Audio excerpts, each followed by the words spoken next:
የሀብል ወላጅ እናት ከካናዳ ወደ ኢትዮጵያ ገብታለች። የካናዳ የምትኖረው ግን ደግሞ ሀብል እናቷ ማን እንደሆነች የማታውቀው ወላጅ እናቷ እንዳልሆነችና እንዲሁም ወድቃ እንደተገኘች እንኳን እየተነገራት በቅርቡ እስር ቤት እንደገባች ነበር። እናም ይህንን እናት አለኝ ብላ የማታውቅ ሀብል አሁን ወላጅ እናቷ መነን ቤት ሄዳለች። አሁን ጊዜያዊ የምትኖርበት የመነን ቤት በተኛችበት በሯ ሲንኳኳ መቼም ሌላ ሰው አይደለም አጸደነች በማለት ምን ልታረጊ መጣሽ እያለቻት ነበረ። እናም ደግማ ስታንኳኳ መነንም በሩን ትከፍትላታለች።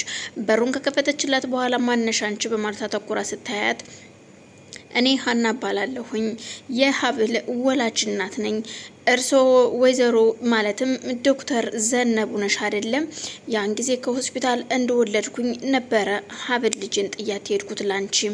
እናም መቼም ሀብል ልጄ አንቺ ጋር ትኖራለች ብዬ ነው የመጣሁት ስትላት በጣም ትደነግጥና ግን ደግሞ ዶክተር ከተባልኩ ቆይቻለሁኝ፣ ለረጅም ጊዜ ስራዬን አቁሜያለሁኝ። እናም አዎ ነኝ፣ አዎ የሀብል እናት ነኝ።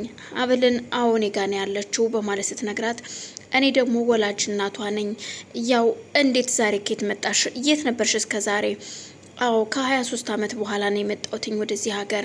እናም እባክሽን ልጄን ፈልጌ ነበር ስትላት አሁን ሀብል ወደ ገዳም እንደሄደችና የቤተ ክርስቲያን ሰው እንደሆነች ትነግራታለች። ሀብል በጣም ጥሩና መልካም ልጅ እንደሆነች እናም የቤተ ክርስቲያን ሰው እንደሆነች ስትነግራት በጣም ደስ ይላታል እናቷ።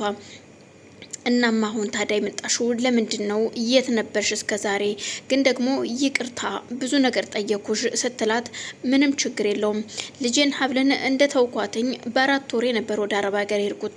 ከአረብ ሀገር በኋላም በዛው የኖርኩባቸው አሰሪዎቼ ከ4 ዓመት በኋላ ወደ ካናዳ ሲሄዱ እኔንም ይዘውኝ ሄደው ነበረ። እናም ካናዳ እየኖርኩ ያለ በአመቴ የራሴን ህይወት መኖር ጀመርኩ። ትዳር የሚያስኩኝ አገባው፣ አንዲት ሴት ልጅም ወለድኩኝ።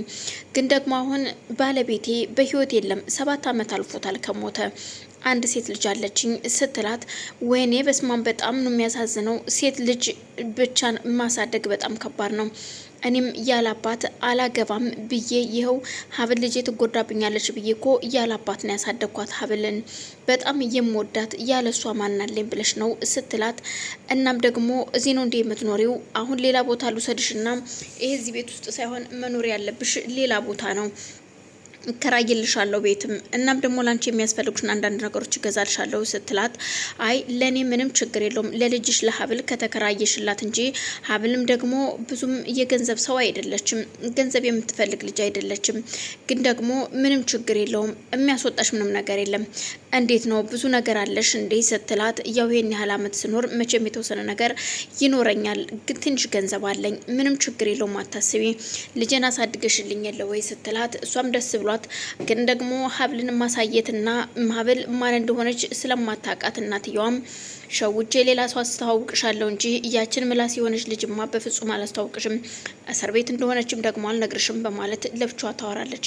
ግን ለምንድን ነው በተደጋጋሚ ስለ ልጅ ስለ ሀብል ሳወራሽ በጣም በሀሳብ ትሄጃለሽ? ችግሩ ምንድን ነው ስትላት አይ ምንም ችግር የለውም ያው አሁን ሀብልን ልትወስጅብኝ ነው ወይ ብዬ ጭንቀት ውስጥ ገብቼ ነው በማለት ነገሮችን ታስቀይሳለች። እዝራ ሀብልን ለመጠየቅ ወደ ሆስፒታል ለመሄድ ከመኝታ ቤት ወጥቶ ወደ ሳሎን ሲሄድ አክስቶ አጸደን ያገኛታል። እናም አጸደን ሲያገኛት አንቺ የተረገምሽ ምን እያሰብሽ ነው? አሁን ደግሞ ቆይን የምልሽ ያቺ እንጀራ እናት ይወታ አንቺ እዚህ ቤት ለምን ተቀመጥሽ ሲላት የሚያገባህ ነገር የለም፣ ጭራሽ እኔን ደግሞ ከእንጀራ እናት ጋር ልታወዳድረኝ ፈለግኩኝ፣ ቤቴን ጥይት ሊሄድል ነው የወንድሜ ቤት ነው በማለት ስትናገረው ታውቂያለሽ ይሄ ቤት አሁን የወንድምሽ ቤት ሳይሆን እኔኝ ማስተዳድርሽ፣ ስለዚህ ጸባይሽን ካላሳመርሽ ከዚህ ቤት ነቅ ያወጣሻለሁ በማለት ይዝትባታል። እሷም ታየኛለህ ማን እንደሚወጣ አሳያለሁ በማለት ትዝትበታለች።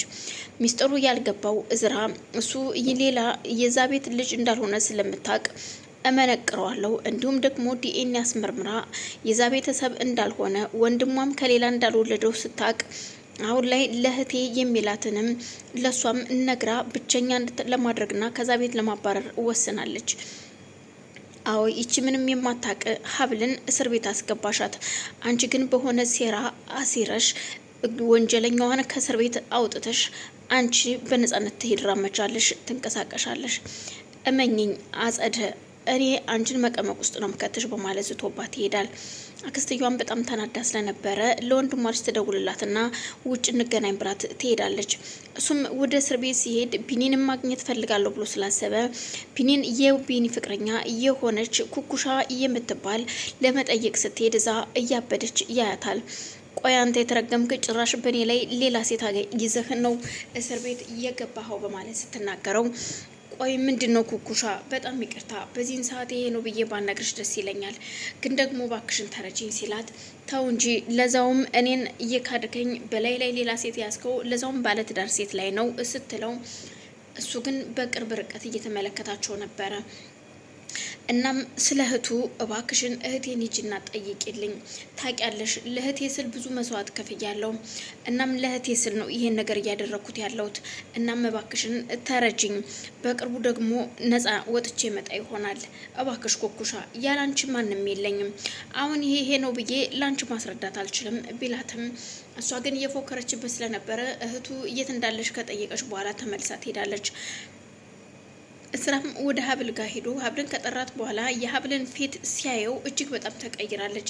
ሀብል እባክሽን እያለቀሽ ነው አይደለም፣ እባክሽ አታልቅሽ፣ ምንም እንዲከፋሽ አልፈልግም በማለት አሁን ላይ በጣም እያዘነ እየመጣው እዝራ እናም ቆይ ምንድን ነው እየተደረገው? እሺ ጠበቃው እንዴት ነው? ምን አዲስ ነገር አለ ሲላት ጠበቃዬ ብዙ ነገር አናግሮኛል። እናም ብቻ አላቅም በቅርቡ ነጻነትሽ ይታወጅልሻል እያለኝ ነው። እኔም ምል ጋሽ እንዴት ናቸው ስትለው ጋሽ ደህና ነው፣ ዛሬ ቀጠሮ ስላለበት ሄዶ ነው።